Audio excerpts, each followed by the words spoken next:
Assalamualaikum warahmatullahi wabarakatuh. Salam dan bahagia. Kembali lagi di Asyik PDR, belajar dari rumah. Bagaimana kabar kalian di rumah? Semoga kabar kalian di rumah dalam keadaan sehat, selalu ceria, dan tentunya semangat belajar ya, walaupun belajar dari rumah.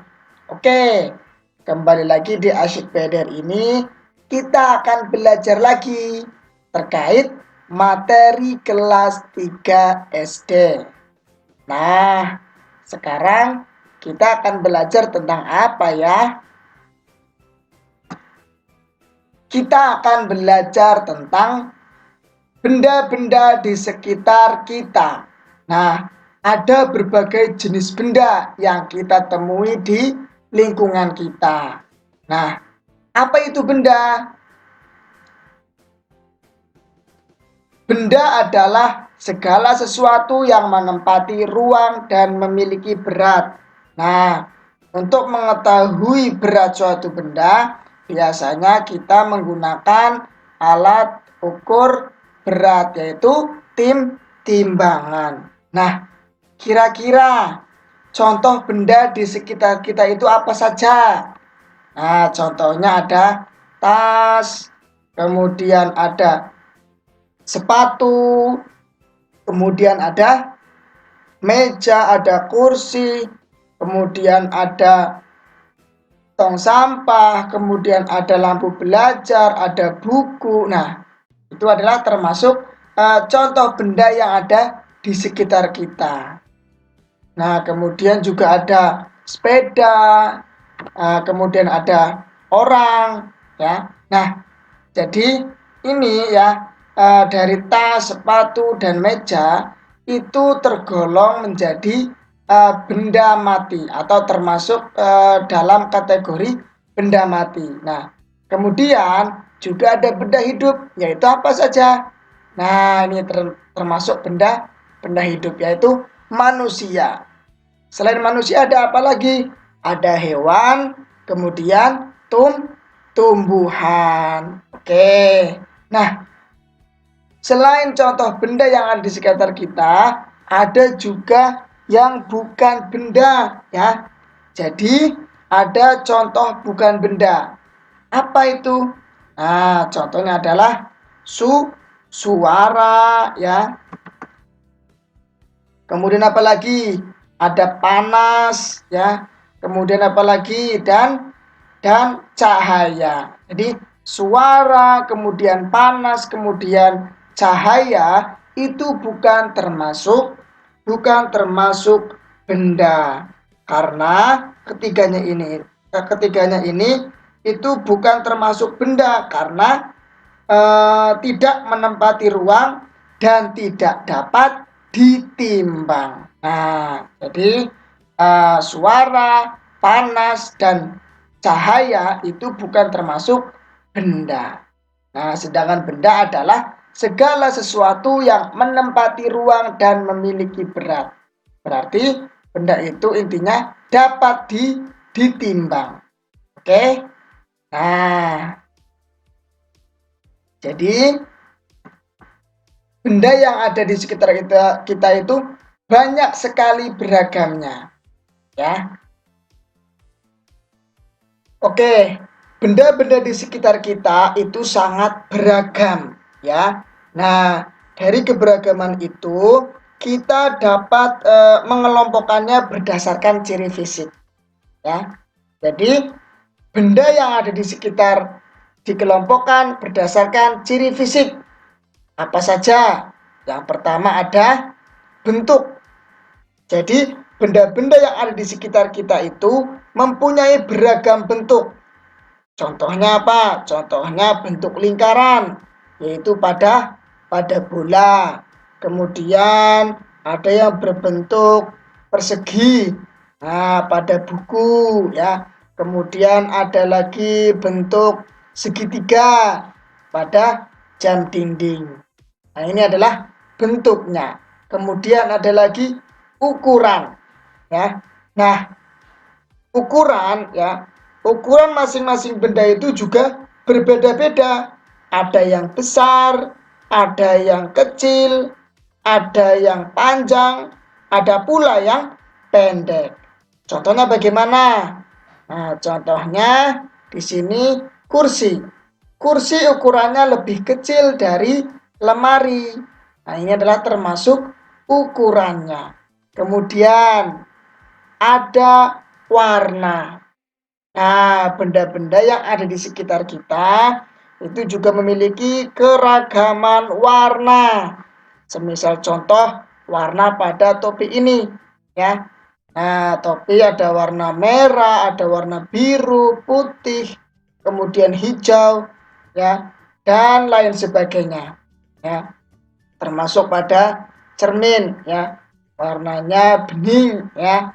Nah, itu adalah contoh dari benda-benda yang dikelompokkan berdasarkan ciri fisiknya. Ada bentuk, ada ukuran, dan warna. Paham ya? Oke. Nah, masih di benda-benda di sekitar kita. Kalau kita amati ya, kalau kita amati benda-benda yang ada di sekitar kita itu banyak sekali benda yang terbuat dari kayu. Contohnya apa ya? Benda yang terbuat dari kayu contohnya ada kursi, meja, lemari, kemudian kerajinan. Nah, banyak sekali kerajinan yang terbuat dari kayu. Nah, yuk kita pelajari bagaimana cara pembuatan kerajinan meja dan kursi. Nah, meja dan kursi kan terbuat dari kayu. Nah, biasanya kayu ya itu bermacam-macam. Ada kayu yang khusus bagus ya, bagus untuk membuat meja atau kursi. Contohnya pada pohon jati. Jadi kayu jati ini itu sangat bagus untuk membuat kerajinan meja dan kursi. Pada proses awal pembuatan kursi, kita pilih dulu ya pohon, yaitu pohon jati yang bagus. Kemudian pohonnya itu ditebang, tapi jangan asal nebang ya. Harus pohon yang sudah tua dan jangan semuanya ditebang ya. Kalau kita menebang pohon berarti kita harus menanam kembali ya. Sekiranya pohon sudah besar, jadi pohon yang lainnya bisa kita manfaatkan seperti ini. Jadi tanaman yang lainnya jangan ditebang, hanya pohon yang kita butuhkan saja yang ditebang. Ya, oke. Setelah penebangan, kemudian proses angkutan. Nah, setelah pohonnya ditebang, kemudian diangkut menggunakan truk untuk menuju ke pabrik atau pengrajin. Ya, setelah melalui proses pengiriman, ya, kemudian dipotong. Ya, kalau sudah sampai di pabrik atau pengepul atau pengrajin, biasanya kayu itu dipotong-potong, ya, dipotong-potong sesuai dengan keperluan. Ada yang balok, kemudian ada yang tipis-tipis, ya, sesuai dengan keperluan. Oke, setelah melalui proses pemotongan, kemudian proses pembuatan kerajinan meja dan kursi ya. Jadi ini membutuhkan keterampilan khusus ya. Biasanya para pengepul atau para pengrajin meja dan kursi sudah berpengalaman. Jadi biasanya cepat dalam pembuatan meja dan kursi. Nah, setelah proses pembuatan seperti digraji, kemudian dibentuk, kemudian diamplas ya. Nah, sampai akhirnya jadi sebuah kursi dan meja. Ini adalah cara pembuatan kerajinan meja dan kursi. Nah, ini adalah contoh dari benda yang ada di sekitar kita yang dimanfaatkan, ya, dimanfaatkan untuk kebutuhan sehari-hari. Oke.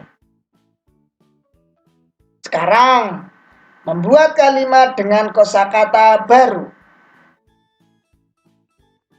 Nah, membuat kalimat dengan kosakata baru. Saat membaca, kalian pasti akan menemukan banyak kosakata baru yang sebelumnya belum kalian ketahui artinya. Oke, sebelumnya, apakah kalian tahu tentang kosakata? Nah, kosakata adalah perbendaharaan kata yang digunakan sesuai dengan maknanya. Maksudnya apa? Perbendaharaan kata itu maksudnya himpunan kata yang diketahui oleh orang lain, ya, atau oleh seseorang, atau merupakan bagian dari suatu bahasa tertentu. Nah, orang lain paham, ya, dengan kata, ya, yang digunakan sesuai dengan maknanya.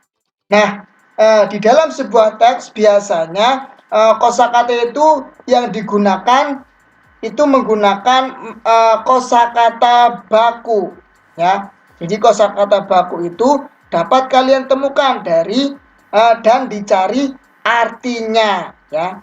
Kalian dapat mencari kosakata baku tersebut itu di mana?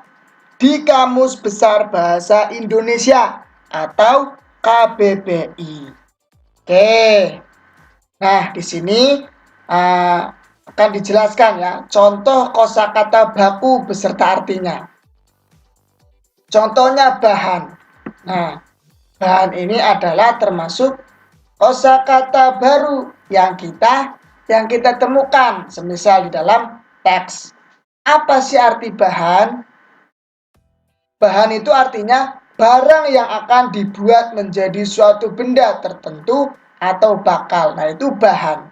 Jadi, di dalam KBBI atau Kamus Besar Bahasa Indonesia, bahan itu artinya barang yang akan dibuat menjadi suatu benda tertentu atau bakal. Nah, kemudian apalagi benda. Nah, jadi benda ini termasuk kosakata baru, yaitu kosakata baku, ya. Artinya apa di dalam KBBI? Artinya segala yang ada dalam alam yang berwujud atau berbentuk. Nah, itu benda, ya. Oke, kemudian apa lagi? Ada kayu. Apa arti kayu di dalam KBBI atau Kamus Besar Bahasa Indonesia? Artinya adalah bagian batang, yaitu terdiri dari cabang, dahan, ranting, ya. Kemudian pokok yang keras atau biasa digunakan untuk bahan bangunan dan sebagainya. Nah, itu kayu. Kemudian apalagi? Pohon. Pohon di dalam Kamus Besar Bahasa Indonesia atau KBBI artinya tumbuhan yang berbatang keras dan besar. Terus kemudian pokok kayu. Nah, itu arti dari pohon sendiri, ya. Nah, jadi kalian untuk mengetahui artinya, ya, untuk mengetahui arti dari kosakata baku, kalian perlu apa? Perlu melihat di Kamus Besar Bahasa Indonesia atau KBBI, ya. Oke.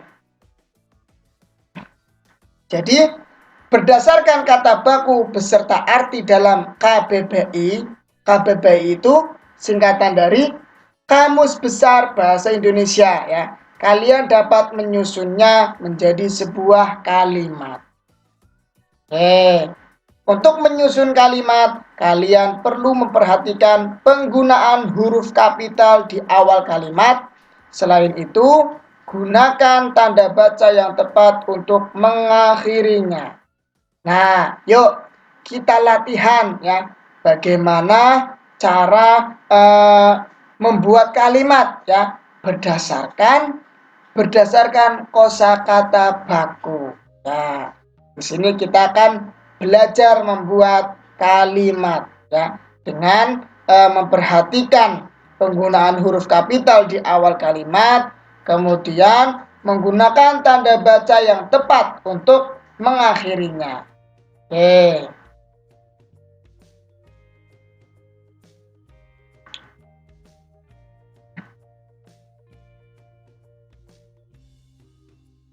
Nah, sekarang kita akan membuat kalimat yang berjudul benda terbuat dari kertas.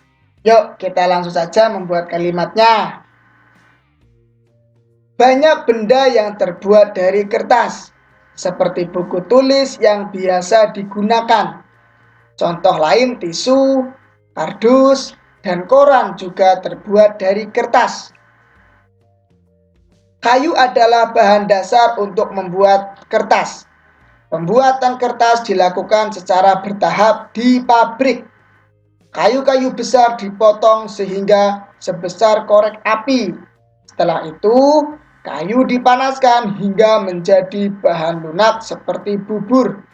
Bubur inilah yang disebut bubur kertas atau pulp. Proses selanjutnya, pulp diberi pewarna dan disaring sehingga kandungan airnya habis. Pulp yang sudah kering meninggalkan ampas berupa serat selulosa yang saling terkait. Kemudian, serat selulosa ini digiling hingga pipih menjadi seukuran kertas yang diinginkan. Nah, ini adalah contoh dari membuat kalimat yang berjudul benda terbuat dari kertas. Nah, di sini ada kosakata baru, yaitu berupa kosakata baku, yang nantinya kita cari artinya di dalam Kamus Besar Bahasa Indonesia atau KBBI. Contoh kosakata baku yang baru kita temukan, yang belum kita ketahui artinya, yaitu apa? Nah, di sini ada tisu, ada kardus, kemudian ada pabrik, kemudian ada pulp. Nah, di sini ada pulp.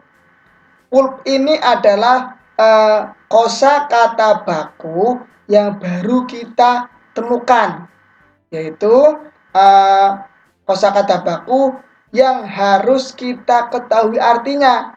Dengan cara apa? Yaitu dengan cara kita mencarinya di Kamus Besar Bahasa Indonesia atau KBBI. Nanti di dalam kamus KBBI ya, itu akan kita ketahui arti dari pulp ini. Coba kalau bisa kalian, kalau mempunyai Kamus Besar Bahasa Indonesia, kalian cari tahu apa itu arti pulp itu sendiri. Nah, sehingga dapat terbentuk sebuah kalimat seperti ini ya. Nah, di dalam membuat kalimat seperti tadi harus memperhatikan ya, memperhatikan yang pertama adalah huruf kapital pada awal kalimat ya. Nah, di sini ada huruf kapital. Ya, penggunaan huruf kapital di awal kalimat. Kemudian ada tanda baca, ada koma, kemudian ada titik di akhir kalimat. Paham ya? Oke, kita lanjut. Nah, sekarang membuat kalimat menggunakan kosakata baru tentang benda-benda di sekitar kita. Tadi kita sudah sedikit membuat kalimat ya, dengan menggunakan kosakata baru. Nah, jadi kosakata dalam sebuah bacaan biasanya menggunakan kata baku ya. Jadi perlu kalian catat, apa itu kosakata baku? Kosakata baku adalah kata-kata yang sesuai dengan aturan kebahasaan yang berlaku. Jadi kosakata baku itu dapat kalian cari artinya di mana? Di Kamus Besar Bahasa Indonesia. Jadi kosakata itu sangat penting bagi kalian, yaitu untuk menambah kemampuan berbahasa kalian. Nah, jadi beberapa kosakata itu dapat disusun menjadi sebuah kalimat. Makanya kita belajar membuat kalimat, ya. Kemudian saat membuat kalimat itu gunakanlah kata baku yang sesuai dengan pedoman umum ejaan bahasa Indonesia. Ya. Selain itu, dalam membuat kalimat, gunakan pula kalimat efektif. Ya. Apa itu kalimat efektif? Kalimat efektif artinya kalimat yang dibuat sesuai kaidah bahasa Indonesia yang baik dan benar, tidak bertele-tele, serta mudah dipahami. Dulu sudah pernah kita pelajari tentang kalimat efektif, ya. Nah, sekarang langsung saja kita membuat kalimat menggunakan kosakata baru tentang benda-benda di sekitar kita. Contoh, kayu. Kayu kita buat kalimatnya, yaitu ayah memotong kayu menggunakan gergaji. Ya. Dalam membuat kalimat, ya, kosakata baru, yaitu kosakata baku kayu ini harus ada di dalam kalimatnya, yaitu mana? Ini, ya, kayu. Ayah memotong kayu menggunakan gergaji. Paham ya? Oke, kemudian lagi pabrik. Kita buat kalimatnya. Ayah bekerja di pabrik sebagai tukang angkut kayu. Nah, kemudian, yuk contoh lagi. Amplas. Contoh kalimatnya. Ayah menghaluskan permukaan kayu menggunakan amplas. Nah, jadi kosakata baru yang telah kita temukan di dalam sebuah bacaan nantinya, ya, apabila kita disuruh untuk membuat kalimatnya, kita bisa, ya. Tapi yang pertama, kalian harus tahu arti dari kosakata baku yang baru kalian temukan di dalam sebuah bacaan. Paham ya? Oke. Lanjut ya. Nah, sekarang menyajikan hasil informasi tentang benda-benda di sekitar kita. Nah, menyajikan hasil informasi tentang benda-benda di sekitar kita. Nah, berarti kita disuruh untuk menyajikan hasil informasi tentang benda-benda di sekitar kita. Kita dapat menyajikan hasil informasi itu dengan menggunakan rangkuman juga boleh, dengan menggunakan bagan juga boleh, ya. Yang penting dapat memahamkan para pembaca. Di sini akan dijelaskan dengan cara dirangkum, ya. Jadi akan digolongkan dari berbagai jenis benda-benda yang ada di sekitar kita, yaitu terkait bahan pembentuk benda. Benda yang ada di sekitar kita itu bentuknya, mohon maaf, maksudnya bahannya itu berbeda-beda, ya. Tidak hanya satu bahan seperti tadi bahannya kayu saja, tidak hanya, ya. Jadi ada yang terbuat dari besi, kemudian ada yang terbuat dari aluminium, kemudian ada yang karet, dan lain sebagainya. Di sini kita akan pelajari satu persatu, ya. Kemudian yang pertama, nah ini ada bahan dari kaca. Contohnya ini, pada kaca. Ya, kita sering melihat rumah kita pun pasti ada kacanya, ya. Nah, bahan dari kaca ini memiliki sifat kedap air dan tembus cahaya. Nah, kaca yang ada di rumah kita pasti tembus cahaya, ya. Apabila kita memberikan cahaya pada kaca tersebut, pasti akan tembus, ya. Contohnya pada siang hari, pasti kalau matahari sedang terik, ya pasti ruangan kita akan terang, ya, tanpa ada bantuan lampu, karena ada kacanya ya, kecuali tidak ada kacanya pasti gelap ya. Oke, kemudian kedap air. Nah, air tidak bakalan tembus ya, air tidak bisa tembus pada permukaan kaca ini ya. Oke, contohnya apa lagi? Nah, pada gelas, kemudian ada mangkok, kemudian piring, juga ada yang terbuat dari kaca. Nah, selain bahan dari kaca, bahan apa lagi? Bahan dari logam. Nah, biasanya bahan yang terbuat dari logam itu digunakan untuk alat-alat rumah tangga. Karena apa? Karena memiliki sifat kuat, dapat dibentuk, dan sebagai penghantar panas dengan baik. Nah, contohnya apa? Yaitu pada sebuah wajan. Ya. Wajan ini adalah sebuah benda yang terbuat dari logam. Kemudian apa lagi? Ya, pagar ya, atau gerbang pintu rumah kalian ya. Gerbang rumah kalian terbuat dari besi. Besi itu juga termasuk logam. Nah, kemudian selain bahan dari kaca, kemudian bahan dari logam, ada bahan apa lagi ya? Bahan dari karet. Bahan dari karet sendiri itu memiliki sifat elastis dan lentur. Maksudnya apa? Maksudnya itu dapat ditekuk-tekuk bahasanya ya. Nah, biasanya karet ini terbuat dari atau berasal dari getah pohon karet. Kemudian dibentuk, kemudian dijadikan sebuah benda. Contohnya apa? Nah, ini contohnya sendal. Sendal itu terbuat dari karet, sifatnya elastis, kemudian lentur ya. Kemudian apalagi ada ban ya. Nah, ini adalah ada ban atau roda sepeda motor. Ini terbuat dari karet ya.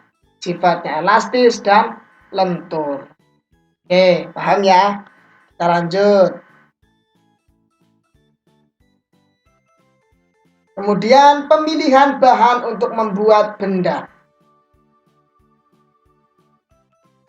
Nah, pemilihan bahan untuk membuat benda.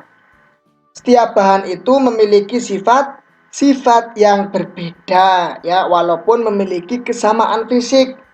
Nah, kemudian kita itu harus memilih bahan yang tepat ya, harus tepat untuk membuat suatu benda. Karena apa? Karena pemilihan benda yang tepat itu akan menjadikan benda berfungsi dengan maksimal ya. Jadi kalau semisal kita tidak memilih benda dengan tepat, itu benda tersebut tidak dapat berfungsi sesuai yang diharapkan. Makanya kita harus tepat dalam memilih bahan untuk membuat benda. Oke, contohnya bahan logam dan kayu ya. Bahan logam itu memiliki sifat kuat, dapat dibentuk, keras, kemudian sebagai penghantar panas dengan baik, kemudian tidak dapat ditembus oleh air. Nah, kemudian kayu itu memiliki sifat kuat, dapat dibentuk, keras, tetapi dapat ditembus oleh air ya. Nah, jadi masing-masing bahan itu memiliki kelebihan dan kekurangannya. Nah, kalau terbuat dari logam seperti besi, biasanya mudah karat. Kemudian kalau kayu, nah biasanya keropos karena dapat ditembus oleh air. Nah, itu. Kemudian bahan karet dan plastik. Bahan karet dan plastik itu memiliki sifat yang hampir sama, yaitu memiliki sifat elastis, lentur dan tidak mudah patah ya.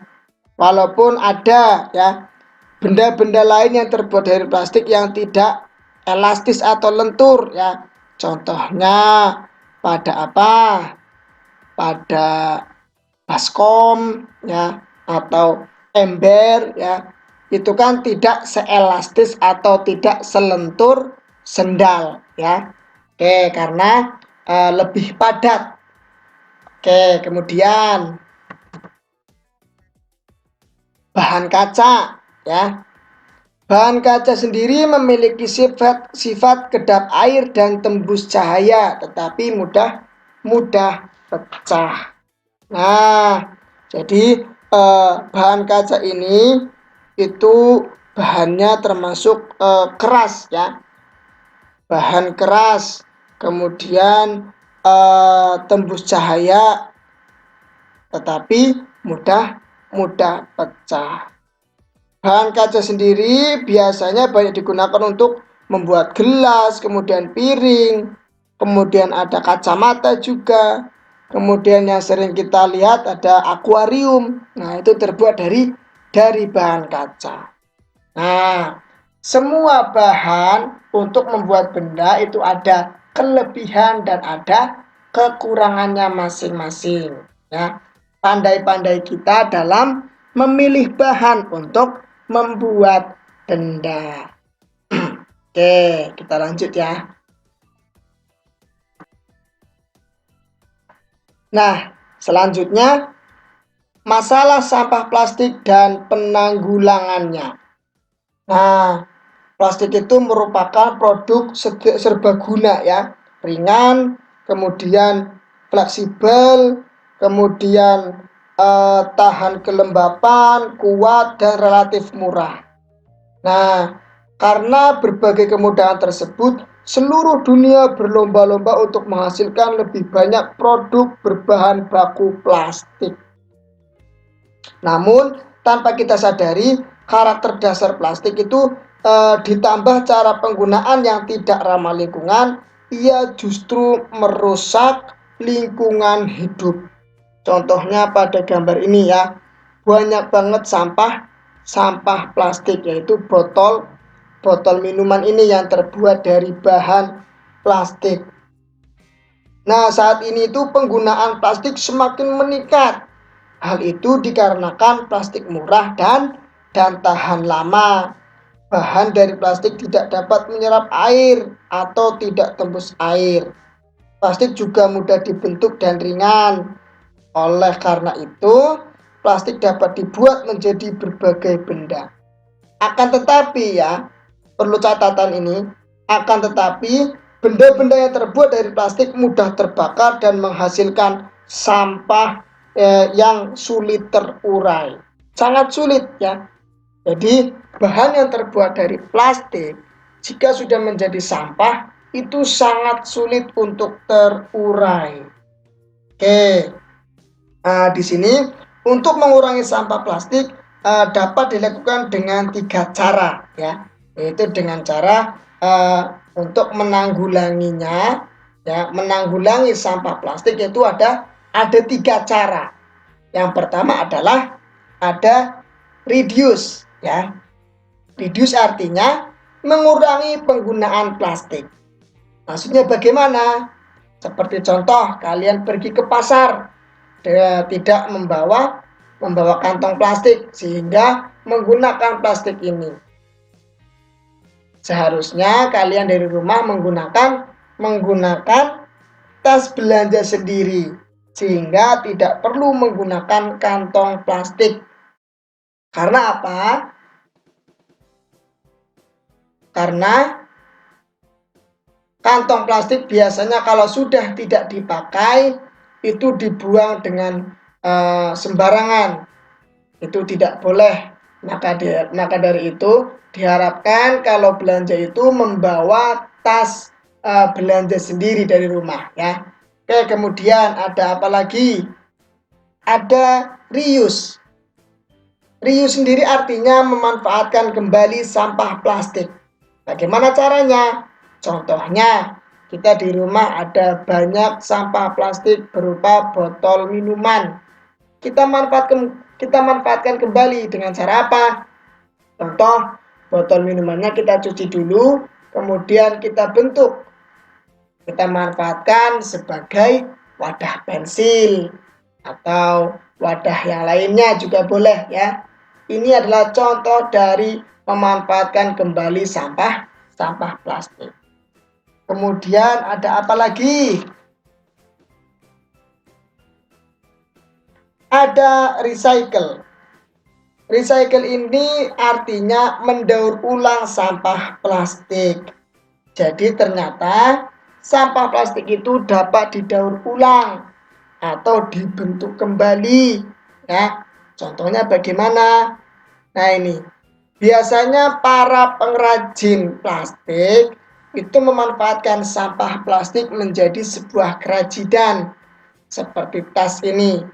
Tas ini terbuat dari plastik yang mana terbuat dari bekas bungkus minuman saset ya. Di sini sudah kelihatan bahwa sini ada tas yang terbuat dari bungkus Milo atau Hilo ya. Jadi mereka daur ulang sampah plastik menjadi sebuah kerajinan. Nah, maka dari itu pesan buat kalian, gunakanlah plastik dengan bijak agar bumi kita ini bersih dari sampah yang berserakan, terutama sampah plastik ya. Nah, kalian bisa memanfaatkan 3 cara ini untuk menanggulangi masalah sampah plastik. Paham ya? Oke. Mungkin hanya itu pembelajaran pada kesempatan kali ini. Semangat belajar, tetap jaga kesehatan, selalu ceria dan salam dan bahagia. Oke, jaga kesehatan kalian di rumah. Kita bertemu lagi di esok hari ya. Semoga kita selalu diberikan kesehatan ya. Oke, kurang lebihnya mohon maaf. Semoga dapat dipahami. Wassalamualaikum warahmatullahi wabarakatuh. Salam dan bahagia.